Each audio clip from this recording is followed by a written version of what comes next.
Aujourd'hui, nous sommes à Fatick pour partager les résultats de la 28e session de la conférence des partis sur les changements climatiques qui s'est déroulée à Dubaï au mois de décembre. Donc nous avons eu à faire des sessions déjà de préparation avant d'aller à la COP qui nous ont permis de définir des positions donc, sur plusieurs aspects, y compris les questions relatives aux pertes et dommages, les questions sur les finances, les questions liées à l'adaptation,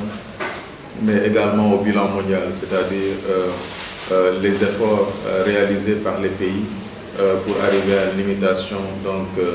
du niveau de la température à 1,5 degré, voire 2 degrés. Nous avions pour cela jugé utile non seulement de faire la restitution au niveau national, mais au niveau décentralisé pour renforcer l'implication citoyenne dans le processus, mais permettre aux uns et aux autres de s'approprier donc des recommandations et décisions qui sont issues de cette session. Comme on l'a dit,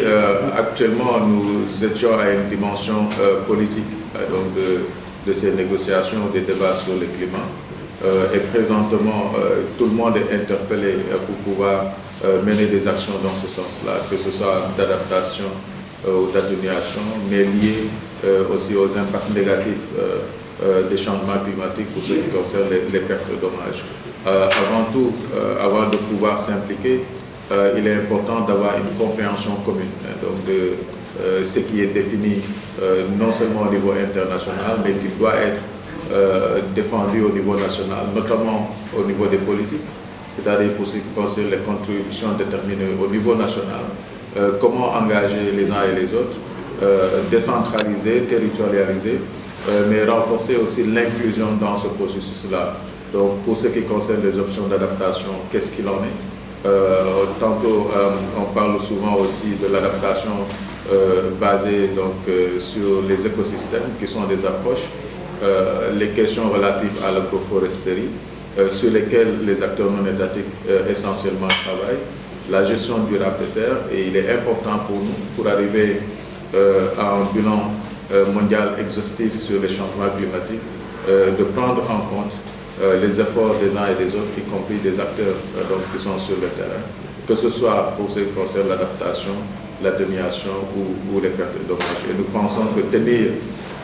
une session ici permettrait déjà de faciliter l'harmonisation, la cohérence dans les initiatives, mais s'ouvrir une perspective donc d'avoir un meilleur suivi de ce que les acteurs non étatiques sont en train de faire sur le terrain, donc, et de pouvoir le remonter aussi si tant est on est interpellé pour ce qui concerne les bilans disons mondiaux à venir sur les questions des changements climatiques. Oui, disons la première donc, qui a été une décision importante, c'est la décision concernant la création donc, ou l'opérationnalisation du fonds sur les pertes et dommages, parce que c'est un appel qui a été fort, qui a été fait par les acteurs de la société civile déjà en Égypte, qu'on puisse avoir cette décision-là qui prend effet à cette présente COP est à saluer, parce que différemment des fonds sur le fonds vert par exemple pour le climat ou le fonds d'adaptation, ce qui est attendu de ce fonds sur les pertes et dommages, c'est un décaissement rapide, donc pour permettre aux uns et aux autres de pouvoir faire face aux catastrophes. Le succès de la conférence peut être évalué par rapport aux décisions qui sont prises. J'ai parlé juste de ce qui concerne les mécanismes de pertes et dommages. Il y a eu des enseignements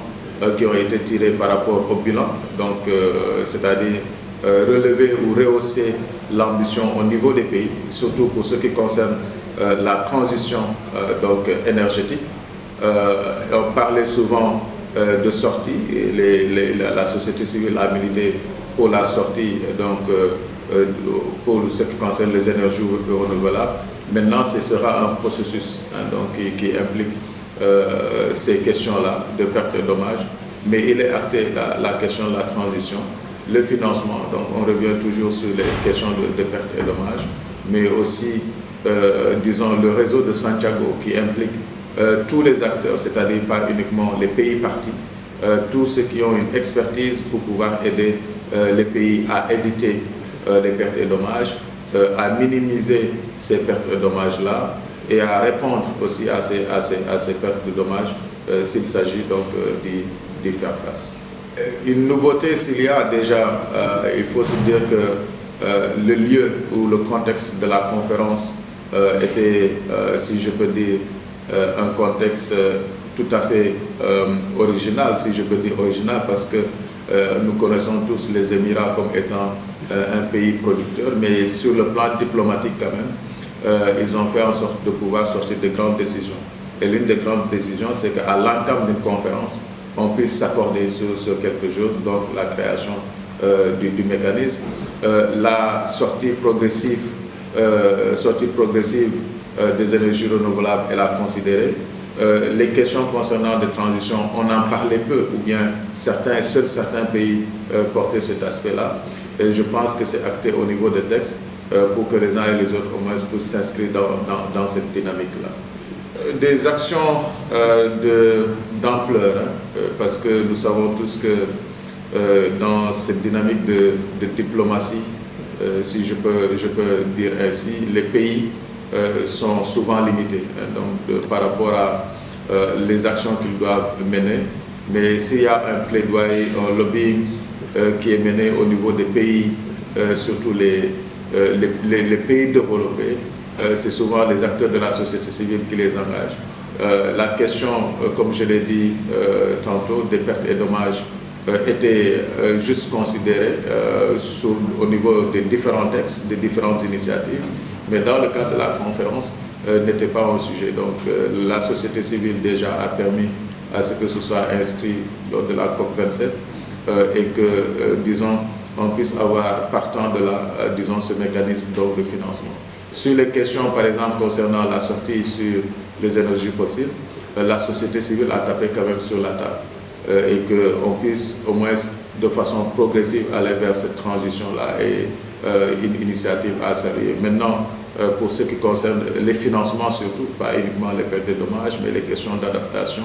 ou bien les pays appuyés, les pays en développement, il y a eu quand même des engagements aussi de la société civile dans ce cadre-là, avec des données précises, donc, notamment le coût, par exemple, des pertes et dommages qui sont estimés à 2 milliards. Il en est de même aussi pour ce qui concerne le coût, disons, de l'adaptation. Donc, ce qui veut dire que, quelque part, sur les questions d'équité, disons, responsabilité commune, mais différenciée aussi, donc ces principes-là ont souvent été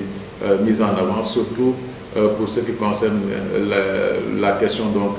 de la transition, mais aussi la question d'appui aux pays les moins avancés, sinon les plus vulnérables par rapport au climat.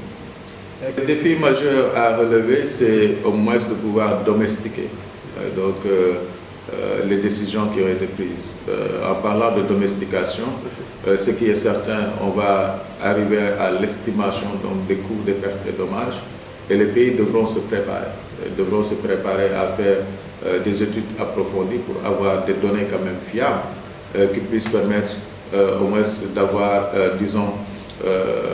des éléments d'information sur le coût des pertes non économiques ou bien du moins des coûts économiques et voir quelles sont les approches qu'on pourra avoir pour estimer les coûts non économiques si tant est que cela peut se faire. L'autre aspect au-delà donc du travail de fond d'études, surtout pour ce qui concerne disons les impacts négatifs avec les pertes et dommages, c'est qu'au niveau des différentes localités, qu'on puisse apprécier quand même les incidences, surtout au niveau des zones côtières ou des zones touchées par la désertification,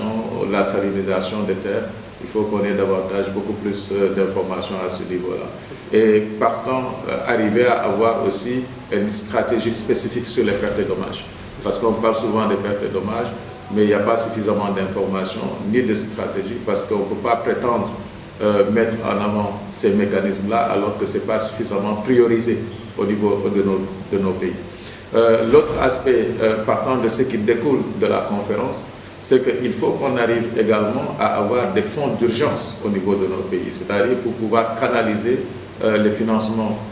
qui seront orientés sur les questions de pertes et dommages. Et en parlant de transition, ce qui est certain,